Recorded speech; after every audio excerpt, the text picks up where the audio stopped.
السلام عليكم. معكم ياسين في قناة كريستال. هذا الفيديو الثاني في لاشين. اللي ما تفرج الفيديو الاول كيف صيبنا هاد السيت اب هذا من الاول حتى الاخر، يمشي دابا تفرج في الفيديو الاول. واللي ما كنتيش مازال ما تابونيش، نزل دابا تابونا ودخل معك واحد لايك وبارطاجي هاد الفيديو. شوفوا بزاف ديال الناس اللي محتاجين يشوفوا بحال الفيديو هذا ديال هاد الفيديوهات. المهم ما علينا. الفيديو ديال اليوم غيكون على ارخص اس اس تي اللي كاين في المغرب.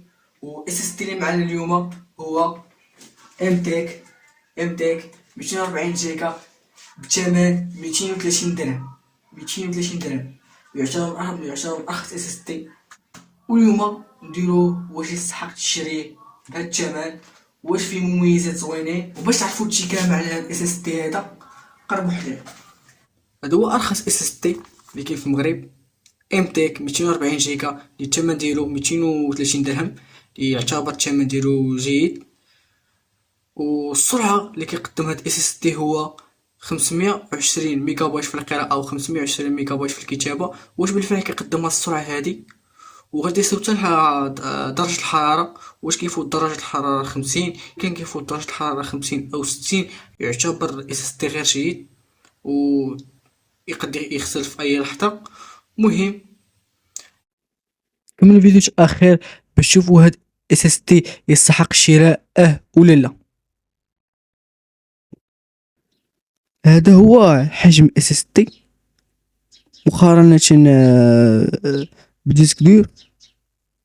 فرق كبير في الحجم كما كتشوفوا، فرق كبير في الحجم وفرق كبير حتى في السرعة، لأن اس اس تي كتفوق على ديسك دور بالسرعة. وكما كتشوفوا هذا هو الديسك دور من الداخل، كيتكون على قرص صلب. داك القرص اللي كتجمع منه المعلومات، وهذاك المؤشر فوق منه هو اللي كياخد الداتا منه وكينقلها بالكابل ساتا كما كتشوفوا. هذا هو ديسك دور من الداخل ما علينا. ودابا ندوزو نركبو اس اس تي في بي سي باش ندوزو لمرحلة الفورماطاج. طريقة تركيب اس اس تي في الحاسوب بيرو طريقة سهلة. خاصكم غير تركبوا كابل ساتا وهذاك بالكحل، وتركبوا كابل ساتا اللي كيجي منه الضوء وهذاك فيه الوان. طريقة سهلة. مهم طريقة تركيب ديال اس اس تي سهلة. ودابا خليونا ندوزو نفورماطيو الحاسوب. هاو ويندوز 10 طلع. غنحاول نزرب الفيديو على الفورماطاج بلا ما نطولوا الفيديو. المهم الا بغيتو نديرو شي فيديو كيفاش تفورماطي الحاسوب ديالك، كتبوا لي في الكومونتير، كتبوا في الكومونتير باش نديرو شي فيديو على كيفاش تفورماطي الحاسوب. المهم دابا نزرب الفيديو وغنقول لكم شحال من الوقت استغرق باش نفورماطي اس اس تي. المهم بقاو معايا الدراري.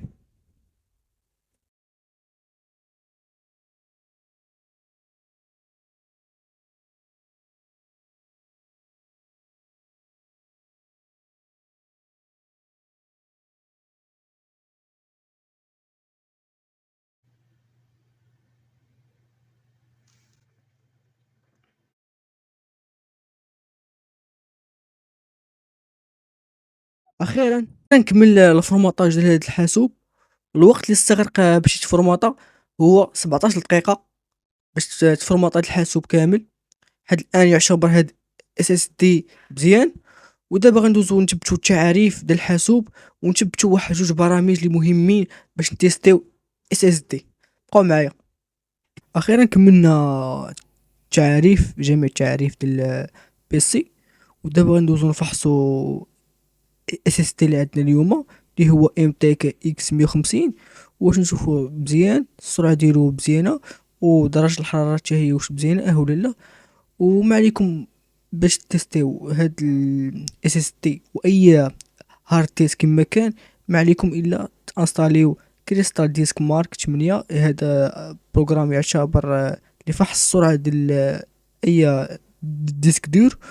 وهذا كريستال ديسك انفو كيفحص لك جميع المعلومات حول هاد اس اس تي او هارد ديسك. كيعطيك بحال درجه الحراره، شحال مرة استخدام ديال هاد القرص الصلب، وجميع المعلومات حول اس اس تي.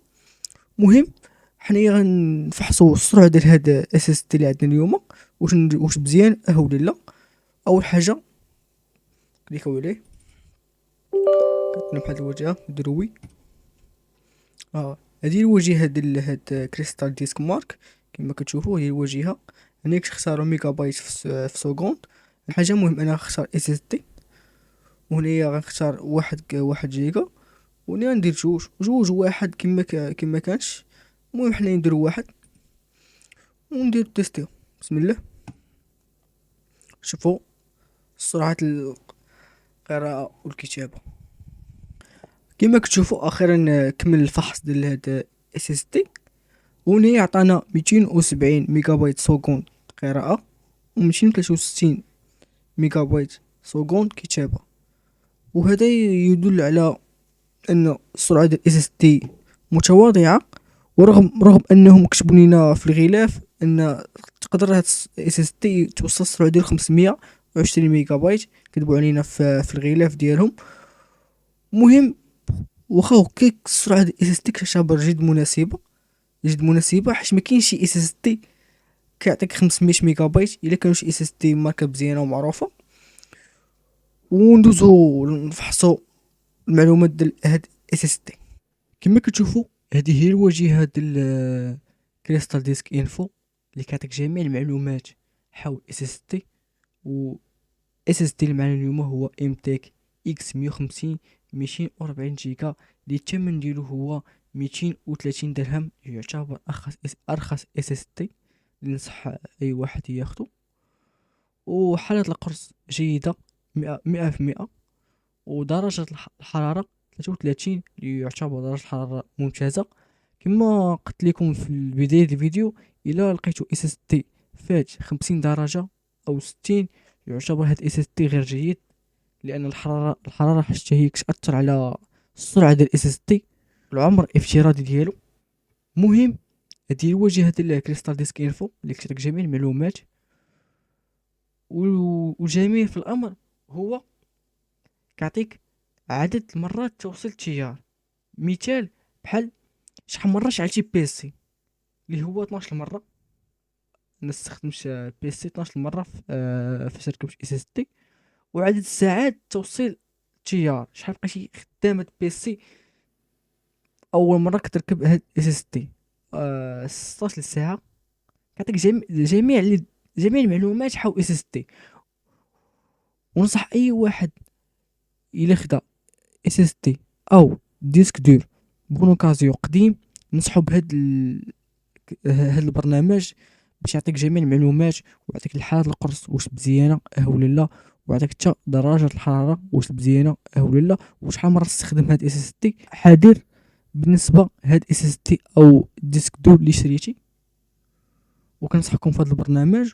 وندوزو الإجابة الأخيرة، واش ننصحكم تاخدو هاد اس اس دي.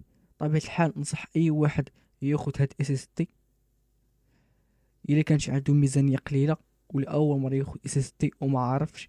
ننصحو بهاد اس اس دي اللي هو ام تك اكس 150 240 جيجا، اللي الثمن ديالو هو 230 درهم. وربما تقدر تلقى هاد اس اس دي بثمن 200 درهم، لان الاسواق المغربيه ما كتحطش الثمن. تقدر تلقى في شي سوق بالثمن رخيص. المهم انا الثمن لقيت هاد اس اس دي هو 230 درهم، اللي حتى الان يعتبر ارخص اس اس دي. والسرعه اللي كيقدم ممتازه، رغم انهم كتبوا لنا في الغلاف هاد اس اس دي كيقدم 520 ميجا بايت. المهم بلا ما نطول لكم الفيديو، هاد اس اس دي حتى الان يعتبر جيد. نصح اي واحد يشريه الا كانت عنده ميزانيه قليله. الا كانت عنده ميزانيه قليله، كنأكد على الا كان عنده ميزانيه قليله والاول مره ياخذ، ننصحو بهاد اس اس دي. وننصحوا حتى بهاد البرامج اللي وريتكم دابا، طبقوا على اي اس اس دي او اي ديسك دور تقدروا تاخذوه مستقبلا.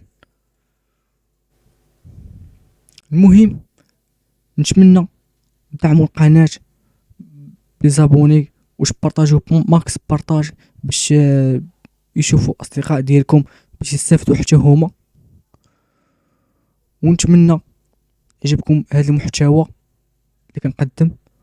وكان معكم ياسين في قناة سكيل ستار، والسلام عليكم